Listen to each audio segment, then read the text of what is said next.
Hi friends, welcome to our channel. ఈరోజు నేను 2026లో తమిళ్ లాంగ్వేజ్లో రిలీజ్ అయినటువంటి ఒక action fantasy comedy drama movie స్టోరీని ఎక్స్ప్లెయిన్ చేయబోతున్నాను.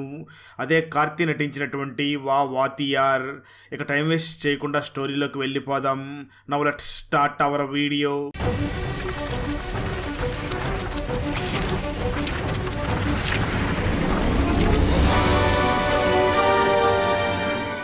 వీడియో స్టార్ట్ చేసే ముందు మన ఛానల్లో లాస్ట్ వీడియోకి వచ్చిన బెస్ట్ కామెంట్ ఏమిటో చూద్దాం.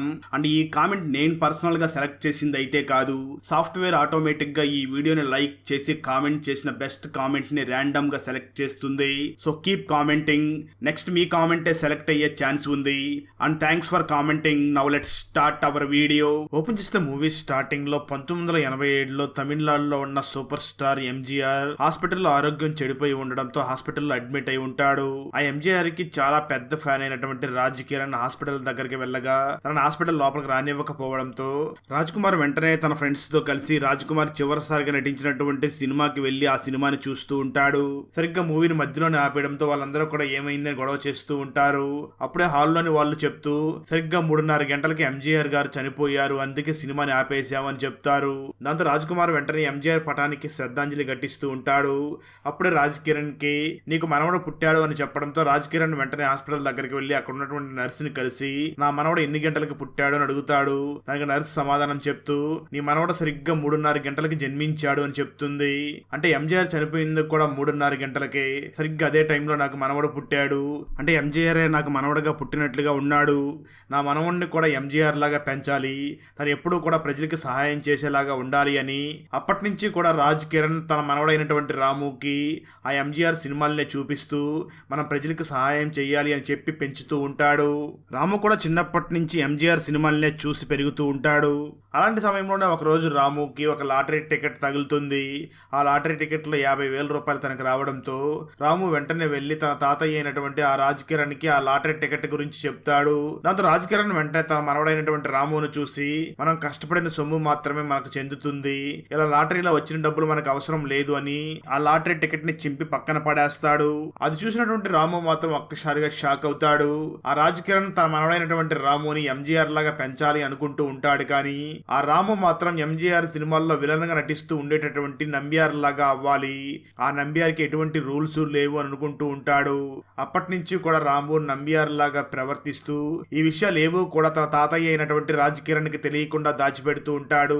ఖచ్చిస్తే ఆ తర్వాత మన హీరో పెద్దవాడయ్యి తన తాతయ్యకి ఇష్టమైన విధంగానే తన పోలీస్ ఆఫీసర్ అయి ఉంటాడు. తను కొంచెం కూడా లంచం తీసుకోకుండా చాలా స్ట్రిక్ట్ గా వర్క్ చేస్తూ ఉంటాడు. నిజానికి ఇదంతా కూడా తన తాతయ్యకి తెలిసేలాగా స్ట్రిక్ట్ గా ఉంటాడు, కానీ రాము మాత్రం చాలా అవినీతి పరుడైపోయి ఉంటాడు. కానీ ఇవేవి కూడా తన తాతయ్యకి తెలియకుండా దాచిపెడుతూ ఉంటాడు. అలాంటి సమయంలోనే రాము ఒక రోజు ఒక ప్రొడ్యూసర్ దగ్గరికి వెళ్ళి తనని బ్లాక్ మెయిల్ చేసి డబ్బులు తీసుకుంటూ ఉండగా రెడ్ హ్యాండెడ్ గా మన రాము దొరికిపోవడంతో తన పై అధికారులు సస్పెండ్ చేస్తారు. అయితే రాము మాత్రం తన సస్పెండ్ అయిన విషయం కూడా పేపర్లో వచ్చినప్పటికీ తన తాతయ్యకి తెలియకుండా ఉండాలి అని తన తాతయ్య కళ్ళజోడిని కూడా దాచిపెట్టేస్తాడు.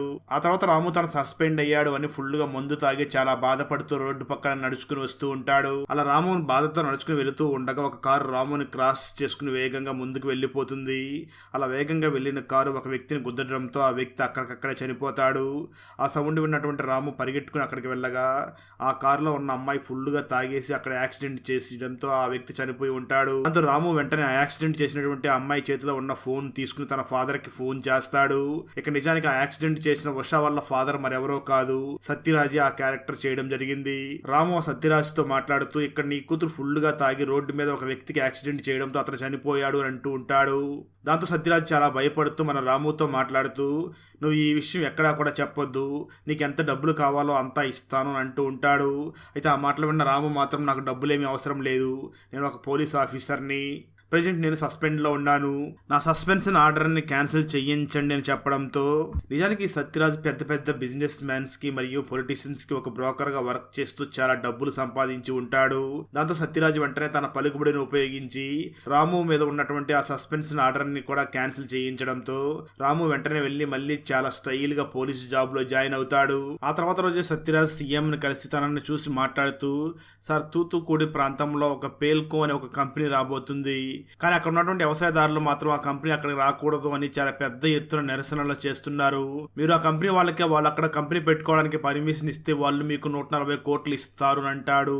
ఆ మాటలు విన్న సీఎం వెంటనే సత్యరాజ్ని చూసి, ఆ 140 కోట్లు కూడా మా బినామీ అకౌంట్ లో పడే పని నువ్వు చూసుకో, ఆ వ్యవసాయదారులందరినీ కూడా ఎలా చెదరగొట్టాలో నాకు తెలుసు అని ఒక ప్లాన్ ని ప్రిపేర్ చేస్తూ ఉంటాడు. కట్ చేస్తే ఆ తర్వాత రోజు రాము వెంటనే ఈ మూవీలో హీరోయిన్ అయినటువంటి ఊహా దగ్గరికి వెళ్ళి మాట్లాడుతూ ఉండగా ఊహా రామును చూసి త్వరలో మీ లైఫ్లో చాలా పెద్ద మార్పులే రాబోతున్నాయి అని అంటూ ఉంటుంది. ఆ మాటలు విన్న రాము, మీరు ఆ విషయాన్ని ఎలా చెప్పగలుగుతున్నారు అని అంటూ ఉంటాడు. దానికి ఊహా మాట్లాడుతూ, ఎందుకంటే నేను ఆత్మలతో మాట్లాడతాను అని అంటాడు. ఆ మాట విన్న రాము, ఏంటి నువ్వు ఆత్మలతో మాట్లాడతావా అని తనేమీ కూడా సమాధానం చెప్పకుండా సైలెంట్గా అక్కడి నుంచి వెళ్ళిపోతాడు.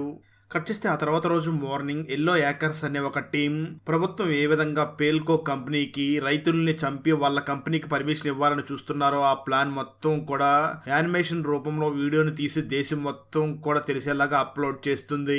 ఆ వీడియో చాలా వైరల్ అవుతుంది. దాంతో సీఎం కూడా మన సత్యరాజ్కి ఫోన్ చేసి, ఏంటయ్యా ఈ విధంగా జరిగింది, ఆ హ్యాకర్స్ ఎవరో వెళ్ళని వెంటనే పట్టుకోవాలి అని అంటూ ఉంటాడు. మరోపక్క ఆ పేల్కో కంపెనీ సీఈఓ కూడా సత్యరాజ్కి ఫోన్ చేసి, నిన్ను నమ్మి 140 కోట్లు ఇచ్చాను, మళ్ళీ ఏంటి ఈ రచ్చ అని అంటూ తిడుతూ ఉంటాడు.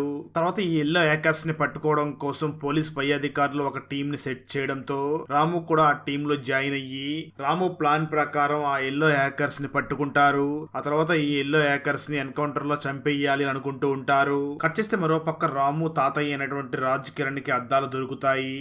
అప్పుడే తనకి న్యూస్ పేపర్ ఒకటి దొరుకుతుంది.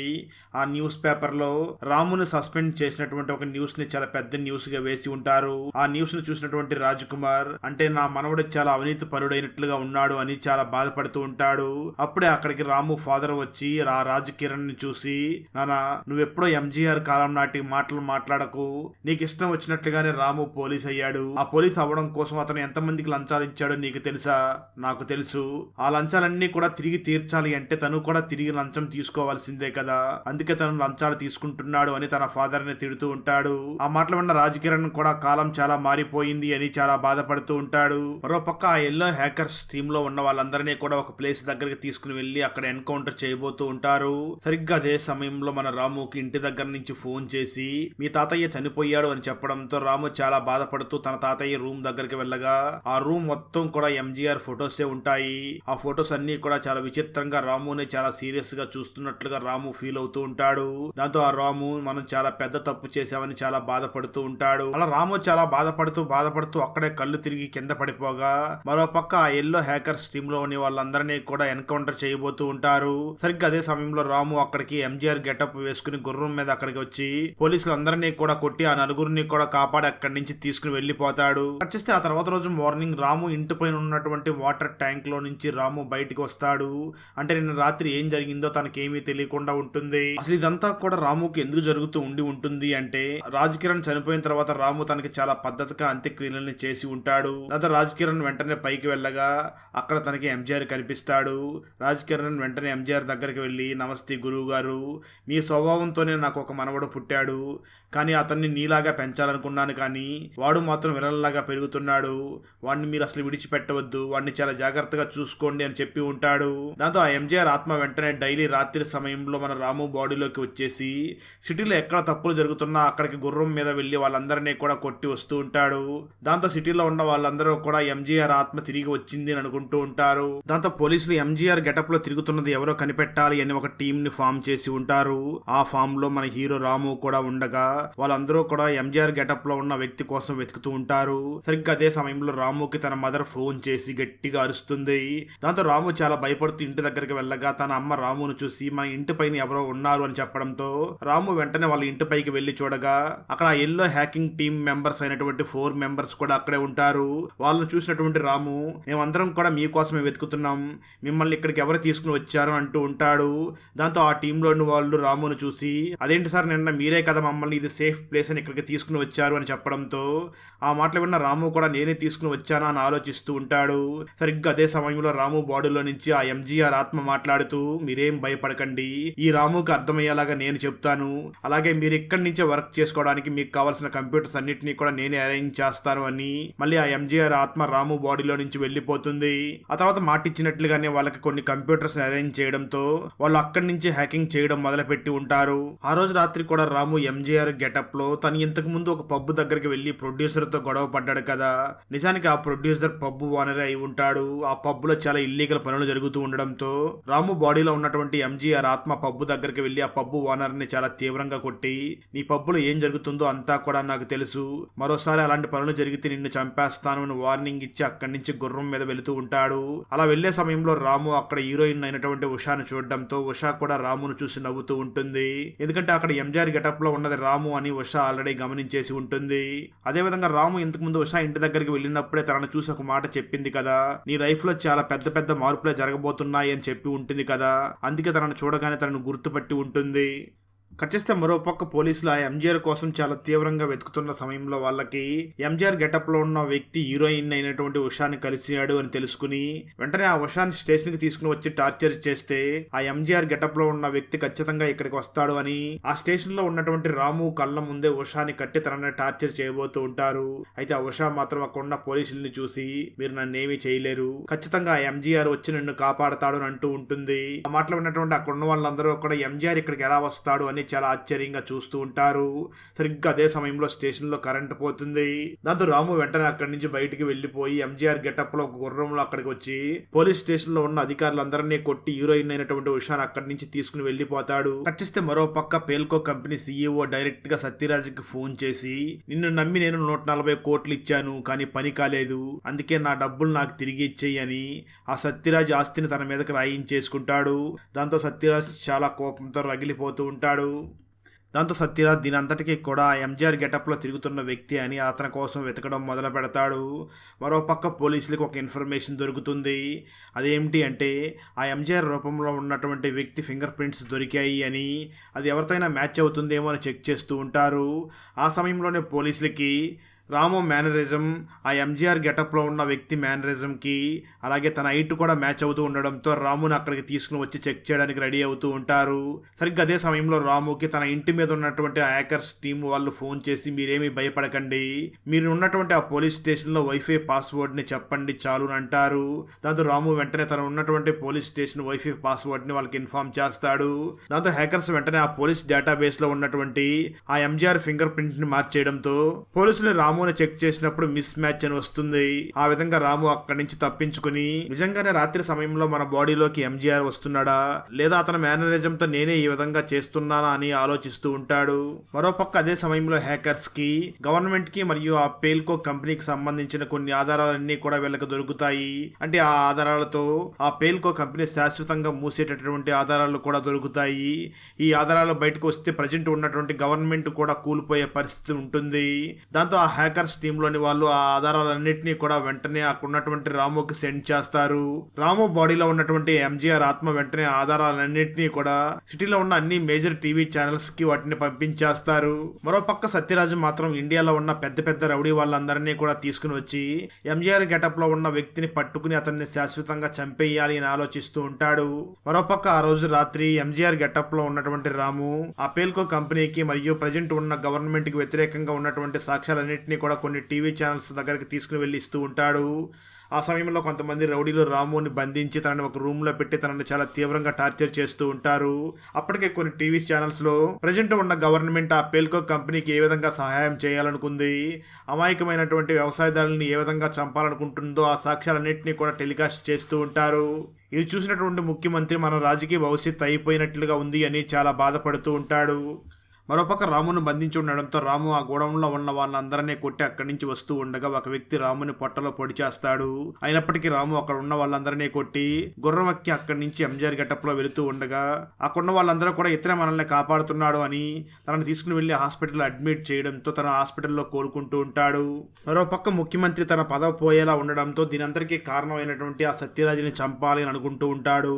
ఎందుకంటే సత్యరాజు ఆ ముఖ్యమంత్రితో డీలింగ్ మాట్లాడే సమయంలో ముఖ్యమంత్రి మాట్లాడిన మాట వాటన్నిటిని కూడా రికార్డ్ చేసుకుని పెట్టుకుని ఉంటాడు. అయితే ఆడియో రికార్డ్ ని హ్యాకింగ్ టీమ్ వాళ్ళు రిలీజ్ చేసేస్తారు.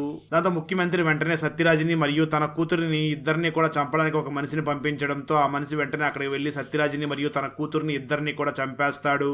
మరోపక్క కోర్టులో ఆ పేల్కో కంపెనీ అక్కడ ఉండడానికి వీలు లేదు, శాశ్వతంగా దాన్ని క్లోజ్ చేయాలి అని తీర్పునిస్తారు. దాంతో ప్రజలందరూ కూడా చాలా సంబరాలు చేసుకుంటూ దీనంతటికీ కారణమైనటువంటి ఎంజీఆర్ గెటప్ లో ఉన్నటువంటి వ్యక్తిని కలవాలి అని తను ఉన్నటువంటి హాస్పిటల్ దగ్గరికి బయలుదేరి వెళ్తారు.